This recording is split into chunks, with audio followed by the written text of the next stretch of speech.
Pendidikan adalah usaha sadar dan terencana untuk mewujudkan suasana belajar dan proses pembelajaran agar peserta didik secara aktif mengembangkan potensi dirinya untuk memiliki kekuatan spiritual, keagamaan, pengendalian diri, kepribadian, kecerdasan, akhlak mulia, serta keterampilan yang diperlukan dirinya dan masyarakat.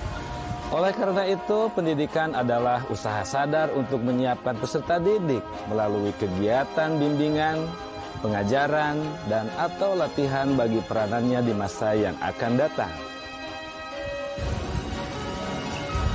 Sebagaimana yang telah diutarakan oleh Ki Hajar Dewantara, bahwa pendidikan itu adalah mendidik dan mengajar, yaitu proses memanusiakan manusia sehingga manusia memerdekakan manusia dan segala aspek kehidupan baik secara fisik, mental, jasmani, ataupun rohani.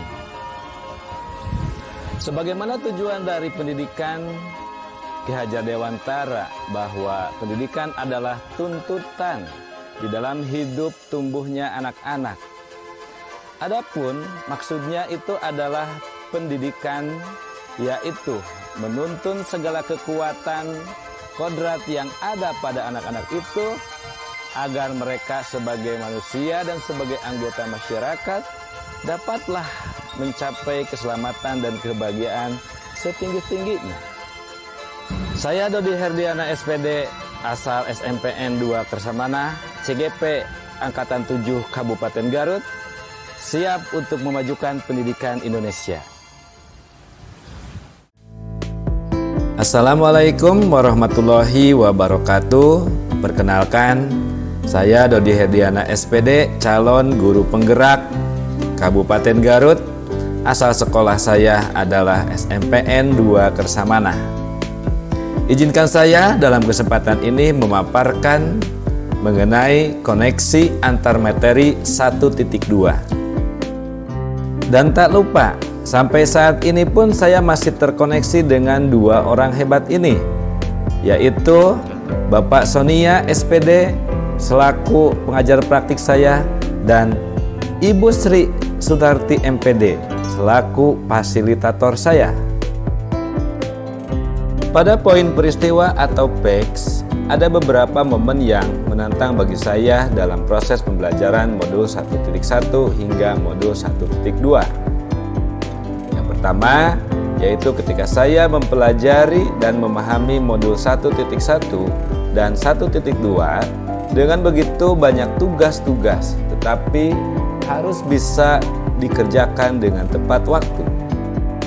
Selain itu, saya juga harus mempelajari nilai dan peran sebagai guru penggerak, baik melalui LMS secara mandiri, eksplorasi dengan fasilitator, elaborasi bersama instruktur, dan hingga pendampingan individu dengan pengajar praktik.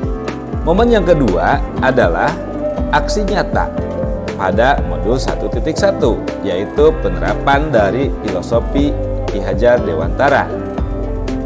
Pada momen yang ketiga, saya harus bisa menuangkan ide dan hasil pembelajaran pada portofolio digital. Dan momen yang keempat, yaitu di dalam modul 1.2, ada hal yang menarik tentang diagram identitas gunung es. Di dalam diagram identitas gunung es ini menjelaskan tentang proses pembentukan dan penumbuhan karakter.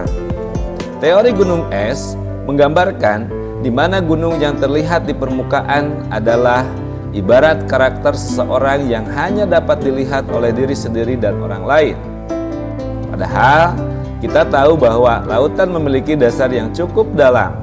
Artinya, bagian yang tidak nampak dari gunung itu pun besar. Artinya, jika yang nampak itu perilaku atau karakter, maka masih besar perilaku yang tidak nampak. Padahal di dalam diri manusia ada yang tersembunyi yang cukup besar, yaitu pola pikir, kemudian kepercayaan, dan nilai-nilai lain yang akan membentuk perilaku seseorang dan menjadi sebuah kebiasaan dan yang akhirnya akan membentuk sebuah karakter.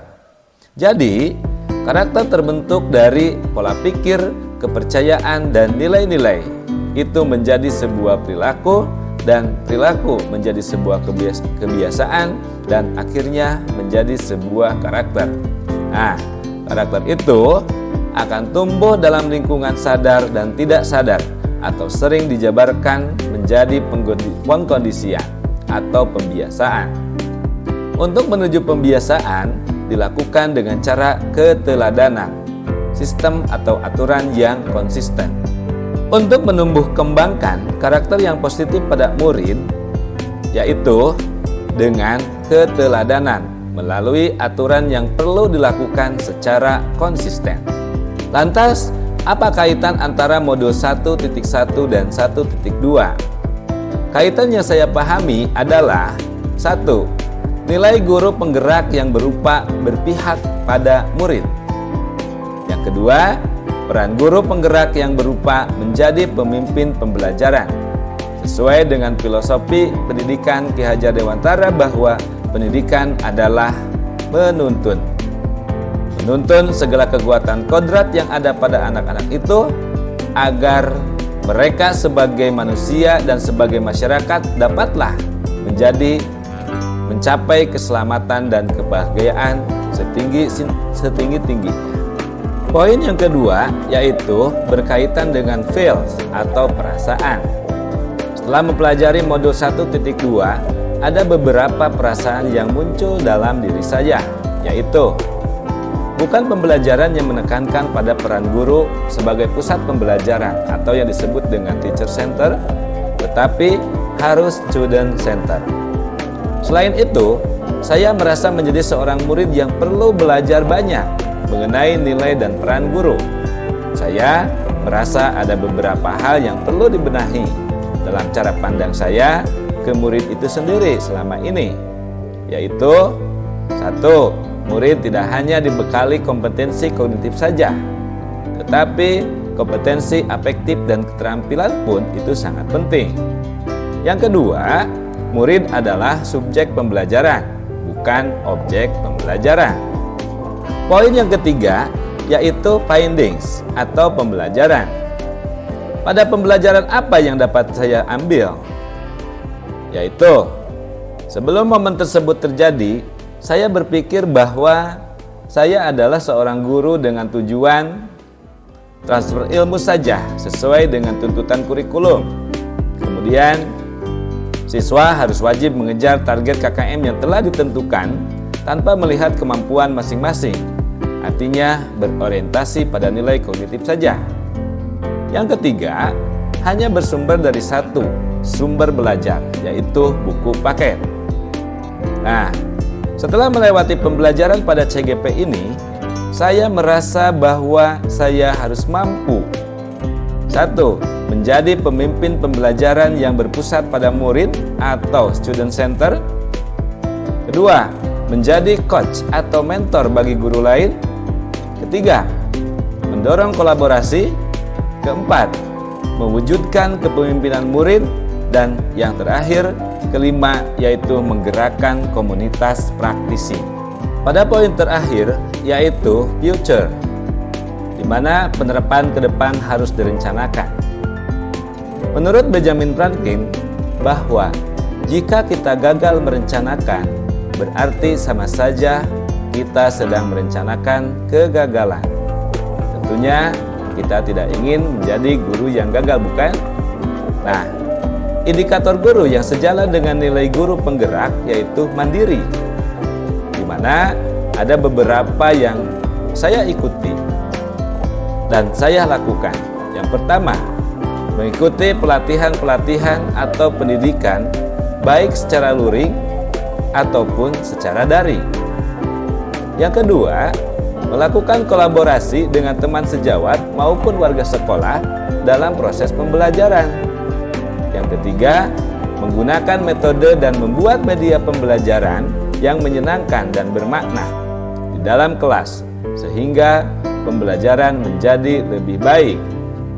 Dan yang keempat yaitu memanfaatkan media digital sebagai inovasi pembelajaran. Demikianlah rekan-rekan guru penggerak yang saya hormati. Salam guru hebat, guru penggerak, tergerak dan menggerakkan. Dan assalamualaikum warahmatullahi wabarakatuh.